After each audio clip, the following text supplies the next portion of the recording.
ओम गंग गणपतये नमः। माघ मास के गणेश चौथ व्रत की कथा।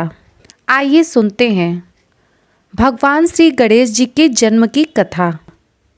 एक बार माता पार्वती स्नान जाने से पूर्व अपने शरीर के मैल से एक सुंदर बालक को उत्पन्न किया और उसे गणेश नाम दिया। पार्वती जी ने उस बालक को आदेश दिया कि वह किसी को भी अंदर न आने दे। ऐसा कहकर पार्वती जी अंदर नहाने चली गई। जब भगवान शिव वहां आए तो भगवान गणेश ने उन्हें अंदर जाने से रोका और बोले, अंदर मेरी माता स्नान कर रही हैं, आप अंदर नहीं जा सकते। शिव जी ने गणेश जी को बहुत ही समझाया कि पार्वती मेरी पत्नी है, पर गणेश जी नहीं माने। इस बात पर शिव जी को बहुत ही गुस्सा आया और उन्होंने गणेश जी की गर्दन अपने त्रिशूल से काट दी और अंदर चले गए। जब पार्वती जी ने भगवान शिव को अंदर देखा तो बोली कि हे स्वामी, आप अंदर कैसे आ गए? मैं तो अपने पुत्र गणेश को बाहर पहरा देने के लिए कही थी। तब शिव जी ने कहा कि मैंने तो उस बालक को मार दिया। तब माता पार्वती जी रौद्र रूप धारण कर लिया और कहा कि जब तक आप मेरे पुत्र को वापस जीवित नहीं करेंगे तब तक मैं यहाँ से नहीं जाऊंगी। भगवान शिव ने पार्वती जी को बहुत ही मनाने की कोशिश की, पर माता पार्वती जी नहीं मानी। सारे देवता वहां एकत्रित हो गए। सभी ने माता पार्वती जी को मनाया, पर वे नहीं मानी।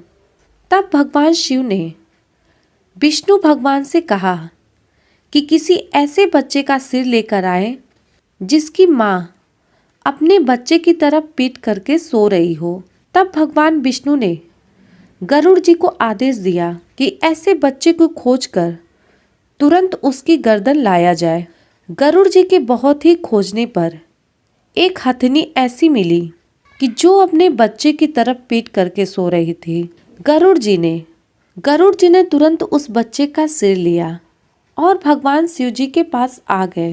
तब भगवान शिव जी ने वह सिर गणेश जी को लगाया और गणेश जी को जीवन दान दिया।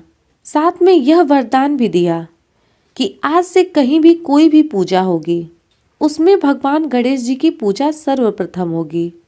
दर्शकों, इसलिए हम कोई भी कार्य करते हैं तो उसमें हमें सर्वप्रथम गणेश जी की पूजा करनी चाहिए, अन्यथा पूजा सफल नहीं होती है।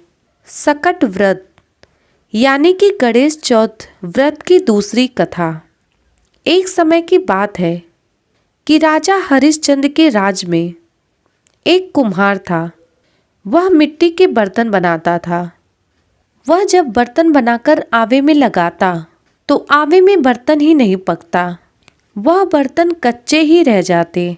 ऐसा हर बार होता था कि आवे में के मिट्टी के बर्तन नहीं पकते थे, वह कच्चे ही रह जाते थे। इस बात से परेशान होकर कुम्हार वह वहाँ के राजा के पास गया और राजा से बोला कि हे राजा जी, मैं जब भी मिट्टी के बर्तन बनाता हूँ और उसे आवे में पकने के लिए डालता हूँ तो वह मिट्टी के बर्तन नहीं पकते। कृपया आप मेरी इस समस्या का हल करिए। कुम्हार की इस बात को सुनकर राजा ने वहाँ के राज पंडित को बुलाया और राज पंडित से इस समस्या का निवारण पूछा।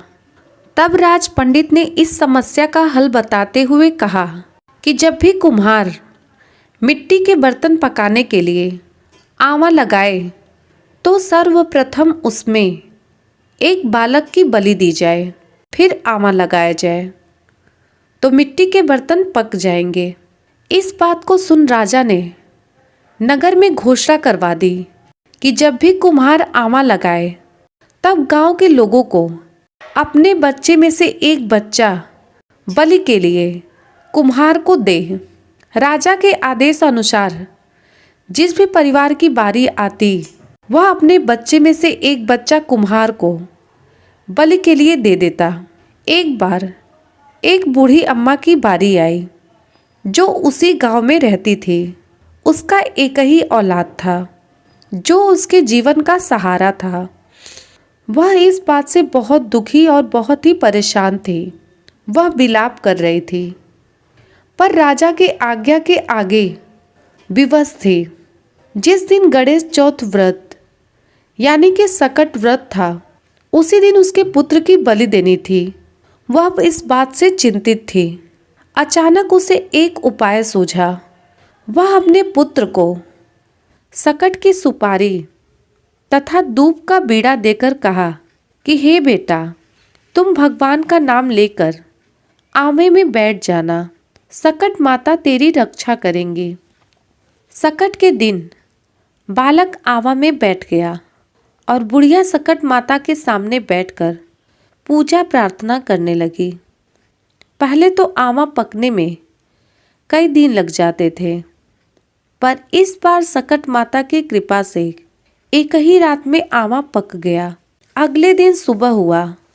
कुम्हार ने देखा तो वो हैरान रह गया। आवा पक गया था और बुढ़िया का बेटा जीवित व सुरक्षित था।